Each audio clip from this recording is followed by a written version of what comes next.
Dan and Sue are police officers in London. It is a Tuesday morning and Dan is angry. "What's the matter, Dan?" Sue asks. "Look at this," Dan says. "Every day someone steals money from people near the shops. We must stop this." "Yes, of course," Sue says. "But who is it?" "There is a jogger," Dan says. "Every day he runs near the shops. Sometimes he runs into people. Perhaps he steals the money." "Okay," Sue says. "Let's go to the shops. Perhaps we can see this jogger." They sit upstairs in a window over the shops. Dan has a radio. They watch the people in the street. "Look," Sue says. "There's the jogger." The young man runs into an old woman, and she falls down. The jogger puts his hand on the old woman's arm. "I'm sorry," he says. "Can I help you? Here's your bag." Then a young woman shouts at him. "Don't run here," she says. "It's dangerous. Go away." The young man runs away. Dan talks in his radio. "Quick! Stop him. He's running up North Street." A police car stops the young man in North Street. "Are you okay now?" Sue asks the old woman. "Yes, thank you." "Where is that nice young woman? I can't see her now." "Have you got all your money?" Sue asks. The old woman looks in her bag. "No, I haven't. My money's in my purse. But my purse isn't here." "Okay, Sue," Dan says. "Let's talk to the jogger." "Who are you?" Sue asks the young man. "My name's Peter Jones. Why? Who are you?" "We're police officers." "Why do you go running past the shops every day?" "Why not? I like running." "Okay," Dan says. "Let's look for the money." "What money?" Peter Jones asks. "What are you talking about? I never take money with me when I run." Dan looks for the money, but he cannot find any. "Can I go now?" Peter Jones asks.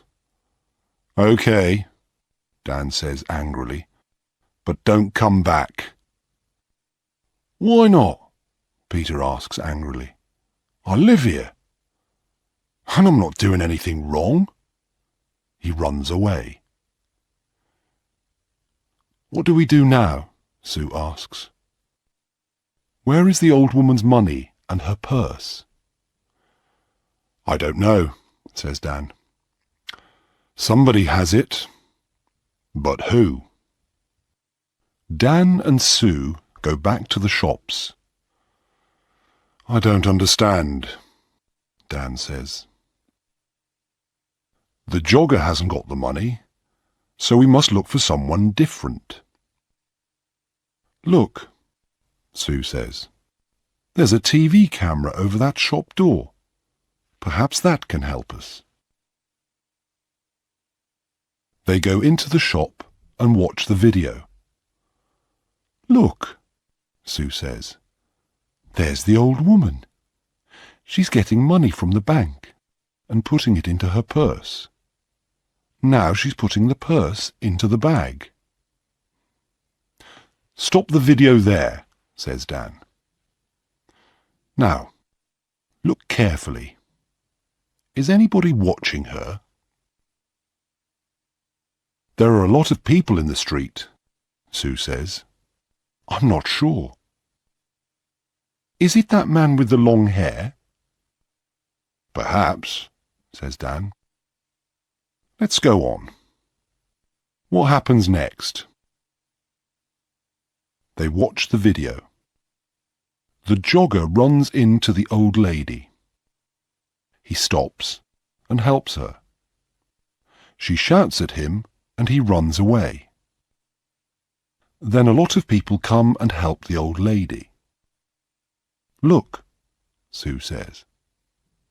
The long-haired man has her arm. Yes, but that woman has her bag, Dan says. What's she doing with it? Oh, I can't see. There's a man in front of her. Listen, I have an idea, Dan says. You go to the bank tomorrow and take some money out. Why is that a good idea? Sue asks. Because we can watch you, Dan answers. Get a lot of money from the bank and let everybody in the street see it. Take a radio too, so you can talk to me. Okay, Sue says. We can do that tomorrow morning then. Next day, Sue goes to the bank. Dan is watching with another policeman, Jim. They have radios. I'm getting the money now, Sue says. That's good, Sue, Dan says on his radio. Now let everybody see it. Sue drops some money near her feet. People in the street look at her. Look, there's the man with the long hair, Jim says. He's picking up the money. Shall I arrest him? No, wait, Dan says. Watch. The man picks up the money and gives it to Sue. Here you are, he says. That's a lot of money. Be careful. Thanks, Sue says. That's okay. The man smiles and walks away. Have you got all the money, Sue? Dan asks by radio. Yes, it's all here, Sue says. What can I do now? Buy some things in the shops and then walk slowly down the street, Dan says. We're watching you. Sue buys some apples, milk, and bread. Then she walks slowly down the street. Dan and Jim watch her go. Is anybody following me? Sue asks. No, Dan says. There's a woman with a baby, that's all. Don't follow me, Sue says into the radio. Nobody must see you. I'm turning right into Smith Street. Now I'm turning left into Peg Lane. The woman with the baby is following me. I'm turning right into Dale Avenue. Are there lots of people about? Dan asks. No, it's very quiet. Nothing is happening. Dan and Jim wait. Then Sue shouts, Be careful! Oh, help me! Quick! Help! The jogger, Peter Jones, runs into Sue and she falls over. There are apples, milk and bread everywhere. I'm sorry, says the man. Let me help you. The woman takes Sue's arm. Are you okay? She asks. Go away, she shouts at the man. But he sees the radio in Sue's pocket. What's this? He asks. A police radio? Give me the money, Quick! He takes the money and runs. The woman wants to run after him, but Sue holds her. Stop, she says. I'm a police officer. You must stay here. But why? The woman asks. I want to help you. That man has your money. I haven't got it. Is he your friend? Sue asks. Where does he live? I don't know, the woman says. I don't know him. Who are you? Sue asks. Where do you live? Linda Wilkes. I live at 14 Old Street. Dan runs up to Sue. Are you okay? He asks. Yes, I'm okay, she says. Go on, Dan. Run. Sue calls a police car on her radio. Dan runs after Peter Jones. Jim, he's turning left into Dock Lane, he shouts. Can you see him? I can see him, but he's running very fast, Jim says. The jogger sees Jim and gets into a boat. Jim runs to the river and gets into the boat too. Stop, Jim says. I'm a police officer. Oh, no! The jogger, Peter Jones, hits Jim and he falls into the water. The boat goes across the river. Dan helps Jim out of the water.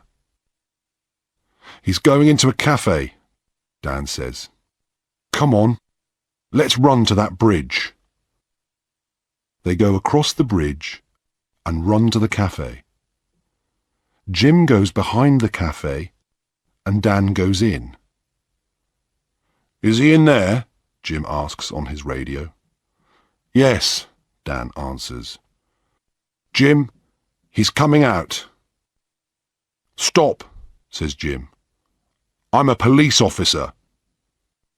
But Peter has a knife in his hand. Jim holds out his hand. Give me the knife, Peter. Stay back, Peter says. I can kill you with this. Jim can see Dan in the door behind Peter. Dan walks out of the door very slowly and quietly. Come on, Peter, says Jim. Give me the knife. Dan takes Peter's arms from behind, and Jim takes the knife from his hand. Dan finds the money in Peter's trousers. I want to go home now, says Linda. My baby is hungry and tired. Do you know Peter Jones? Sue asks. Do you and Peter steal money from people? No, I don't know him, and I never steal money. Do you know this woman, Peter? Dan asks. No, says Peter. I don't know her. Who is she? Dan and Sue go back to their office. Does Linda work with Peter? Dan asks Sue. Yes, she does, says Sue. Watch this video. Look, there she is. She's watching me get the money, and now she's talking to someone on her phone. But who is she talking to? She's talking to Peter, of course. Now she's following me and talking to him again. She's talking about me. Dan and Sue speak to Linda again. Can I see your phone, please, Miss Wilkes? Sue asks. My phone? Why do you want to see that? Well, it remembers a lot of numbers. Sue presses 1 on Linda's phone. Peter's phone begins to ring. Sue laughs.